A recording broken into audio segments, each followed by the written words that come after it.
திருப்பதி தேவஸ்தானம், திருப்பதி ஏழுமலையான் உலக இந்துக்களின் ஒட்டுமொத்த கவனம் ஃபுல்லாக அந்த இடத்துக்கு கொண்டு போயிட்டாங்க. இந்த பெருமை யாருக்கு சேரும்? அருமை அண்ணன் டெகால்டி, யார்? சந்திரபாபு நாயுடு.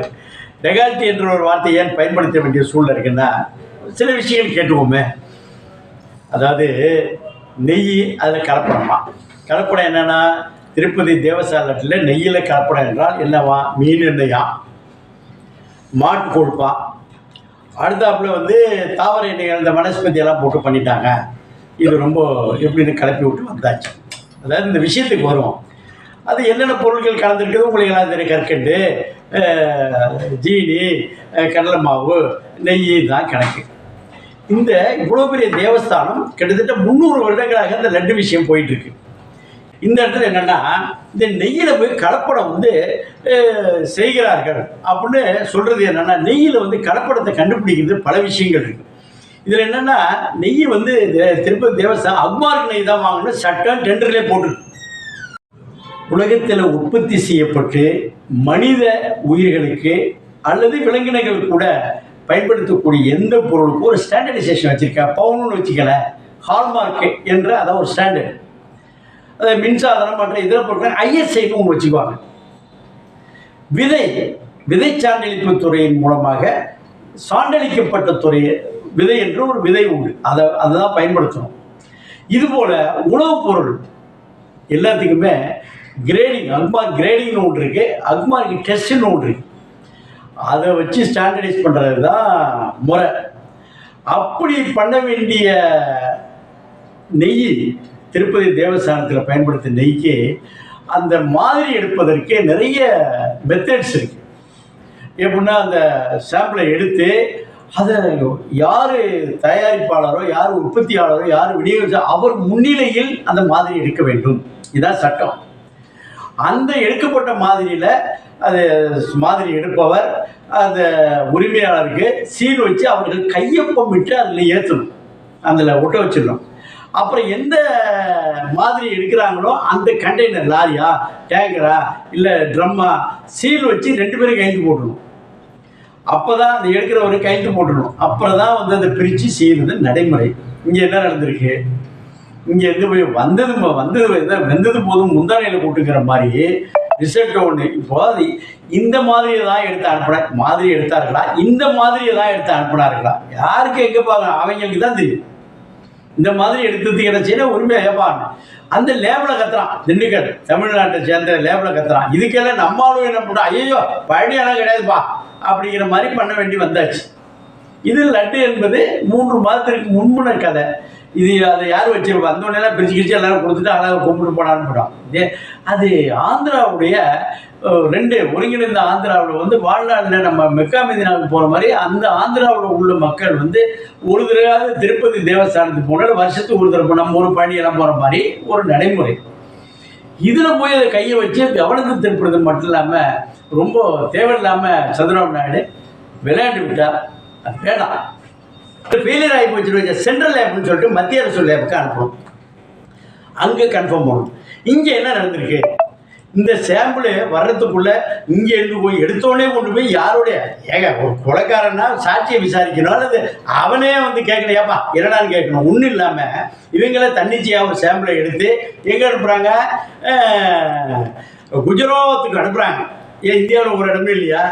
3508 அப்படின்னு 1937 அந்த சட்டத்தை போட்டிருக்காங்க. இது தவிர 1966 ஒரு சட்டம் கொடுத்துருக்காங்க. இது இந்திய கவர்மெண்ட்டில் பண்ணியிருக்காங்க. அப்புறம் அக்மார்க்கு சட்டம், அதில் என்னாச்சா, நெய்யிலேயே ஸ்பெஷல் நெய், அப்புறம் ஜென்ரல் நெய், அப்புறம் ஸ்டாண்டர்ட் நெய்னு ஒரு நெய் இருக்குது. இது எல்லாத்தையும் முடிவு பண்ணுறது யாருன்னா கிரேடிங் மூலமாக செய்யக்கூடியது. வேளாண்மை விற்பனைத்துறை எல்லா மாநிலத்திலையும் இருக்கும். இதில் ஃபெயிலியர் ஆகி போச்சு. சென்ட்ரல் லேப்னு சொல்லிட்டு மத்திய அரசு லேபுக்கு அனுப்பணும், அங்கே கன்ஃபார்ம் பண்ணும். வந்தோடனே என்ன செய்யணும்? ஜவாபா எப்போ முடிஞ்சு போய் 3 மாதம் ஆச்சு.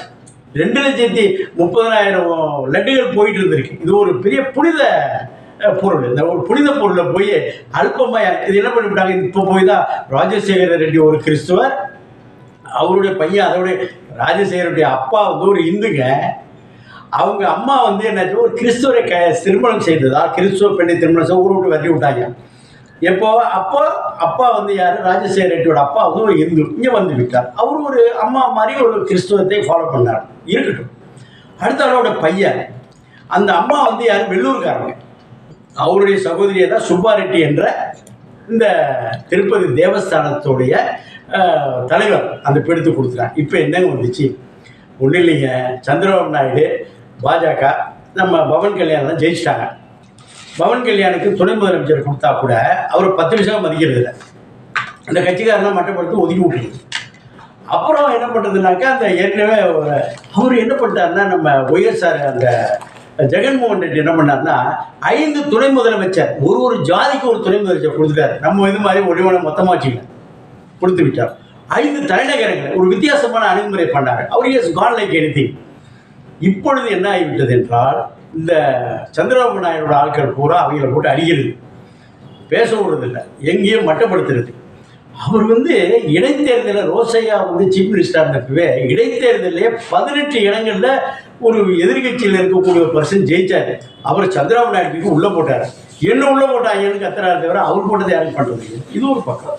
இப்போ என்ன வந்துச்சு, சந்திரபாபு நாயுடோட பையனை 2 விஷயத்துக்கு பண்ண போகிறாங்க. ஒன்று, இப்போ முதலமைச்சர் வந்து பதவியை ராஜினாமா பண்ணிட்டு சந்திரபாபு நாயுடு டெல்லிக்கு போகிறதா, அல்லது பையனை ஏற்பட்டு பரூக் அப்துல்லா மாதிரி இங்கே உட்காந்துருந்தா. 2 விஷயம், ஏதோ 2 பரூக் அப்துல்லா மாதிரி போகிறதாங்கிற மாதிரி 2 விஷயம் வருது. இப்போ பவன் கல்யாண் என்ன சொல்கிறாரு, அண்ணே எனக்கு சீஃப் மினிஸ்டர் கொடுத்துருங்க, தம்பி எல்லாம் இருக்குன்னா பார்த்துக்கிறேன்னு சொல்கிறாரு. இந்த கவனத்தை திசை திருப்ப வேண்டும். உலகம் ஊர் ஃபுல்லாகவே ஆந்திரா பற்றி பேசிட்டு இருக்கணும், குறிப்பாக தன்னுடைய பிரச்சனை வந்துடக்கூடாதுன்னு நினச்சார். என்ன ஒரு டெகால்ட்டி என்ன பாருங்க, சந்திரபாபு நாயுடு வந்து என்ன பண்ணாருன்னா திட்டமிட்டு என்டி ராமராவ் பொண்ணை கல்யாணம் பண்ணுறார். எப்படி நல்ல அழகாக இருக்கிறது ஒரு பக்கம் இருந்தாலும் இவர் அந்த உள்ளே போடுறாரு. அப்புறம் தான் அவர் கட்சி போக்குவரத்தில் ஆரம்பித்து கொண்டு வர்றாரு. அவர் சிவபார்வதியை நம்ம துணைவியாரை இழந்தவர். சிவபார்வதியை திருமணம் செய்து கொள்ளும் பொழுது இந்த ஆள் என்ன பண்ணிட்டாருனாக்கா, அவர்கிட்ட இருந்து ஆட்சியை ஒரு சாக்கு வச்சு இப்போ தட்டிட்டார். மாமனார்கிட்ட இருந்து அந்த ஆட்சியை தட்டி பண்ணிட்டார். இவர் இந்தியா அந்த கம்ப்யூட்டரைசேஷன் போட்டு எல்லா ஒரு உலக நாடுகள், நம்ம ஐயா எங்கள் ஐயா மோடி ஐயா உலக நாடுகள் போகிறவர் உள்ளூர் விட்டார். அதனால தலையிலடிச்சு ராஜசேகர் ரெட்டி 2 தடவை வர மாதிரி ஆகிப்போச்சு. அடுத்தாப்புல வந்து வர்றாங்க, காங்கிரஸ் வருது, அது மாதிரி சில விஷயங்கள் பண்ணுறாங்க. இப்பொழுது கவனத்தை திசை திருப்போது மத்திய மாநில அரசியல் வழக்கமாக செய்கிறதா. இந்த வேலையை போய் ஒரு தெய்வத்தை இங்கே என்னாச்சுன்னா, நம்ம திருப்பதி தேவஸ்தானத்தை என்ன பண்ணாங்கன்னா, அங்கே வாடிக்கை நகரத்தில் போப்பாண்டவர் இருக்கிறார்ல, அவருக்கு தனி நாடு கொடுத்து தனி இது போல கொண்டு வந்து ஊர் உலகத்தில் பூரா வந்து இப்போ அங்கே எடுபடல, ராமர் எடுபடல, ஊர் உலகத்தில் இருக்கக்கூடிய திருப்பதி தேவஸ்தானத்தில் பிரான்ச்சஸ் ஓப்பன் பண்ணோம். அதுக்கு ஒரு தனி நாடாக போட்டு தனி மாநிலம் மாதிரி கொடுத்து விட்டு அது ஃபுல் பவர் கொடுக்கணுங்கிற மாதிரி பாஜக திங்க் பண்ணிட்டு இருக்காங்க. இந்த நேரத்தில் உலகத்தின் கவனத்தை இழுக்க வேண்டும். இது செஞ்சாலும் தப்பு இல்லைன்னு சொல்ல வேண்டும். இதுதான் நடந்திருக்கு. இந்த நடந்ததை போய் பன்றி கொழுப்போம் எல்லாம் வந்து யாரும் ஒரு ஒன்றும் இல்லைங்க, ஒரு சைவத்துக்காரமாக ஒரு பாத்திரத்தில் என்னதான் கழுவி அந்த 2 கிண்ணெல்லாம் போட்டு அந்த பேரனை எல்லாம் போட்டுக்கிட்டு கழுவி வச்சாலும் அந்த ஸ்மெல்லு, அந்த பாத்திரம் சமைச்ச பாத்திரத்தில் ஏதாவது ஒரு டம்ளர் தண்ணி குடித்தாலும் வாமிட்டு வந்துடும். 2 லட்சத்துலேருந்து 2,50,000 லட்டுகள் போயிட்டுருக்கு. அதில் சாப்பிட்டா ஒருத்தரேன்னு ஒரு வாமிட்டு சென்சேஷன் ஃபிசிக்கலாக மாறும், மென்டலாக மாறும். அதில் போய் இப்போ சுப்ரீம் கோர்ட்டு போயிருக்காங்க. அதுக்கு விசாரணை வரும்பொழுது ஒன்றும் இல்லைங்க, இந்த இதெல்லாம் இப்போ சொன்னால் மீட்டு ஒன்று ஒரு மேட்ரு வந்துச்சு. என்ன இருந்துச்சு, கிளப்பி விட்டு அவர் என்ன சில விஷயங்கள் பண்ணாங்க. இப்போ அடுத்தால கேரளாவில் வந்துச்சு. எதுவுமே ப்ரூவ் பண்ண முடியாது, தண்டனை வாங்கி கொடுக்க முடியாது. இதில் வாங்கி கொடுக்க முடியுமா? அவங்க முதல் கேள்வி கேட்பான் கோர்ட்டில், என்ன செய்வா, கோர்ட்டில் என்னதான் சப்போர்ட்டாக இருந்தாலும் கேட்பாங்கள்ல, எதிர்கட்சி வக்கீல் கேட்பார்ல, ஏப்பா எடுத்தீங்களே சாம்பிள் எடுத்தீங்களே, சம்மந்தப்பட்டவரை பக்கத்தில் வச்சுட்டீங்களா, அவருக்கு ஒரு சாம்பிள் கொடுக்கணுமே, அக்மார்க்கில் என்னென்ன ப்ரொசீஜர் பண்ணீங்களான்னு கேட்டாவே அதே அடிபட்டுருந்தோம். அப்போ எதுக்கு பண்ணாங்க, ஒரு சிற்றின்பம். இப்போ என்ன செய்வீங்க, இப்போ என்ன செய்வீங்கன்னு ஒரு சிற்றின்பத்துக்காக தான் பண்ணியிருக்காங்க. வெற்றியின் திறவுகோல்.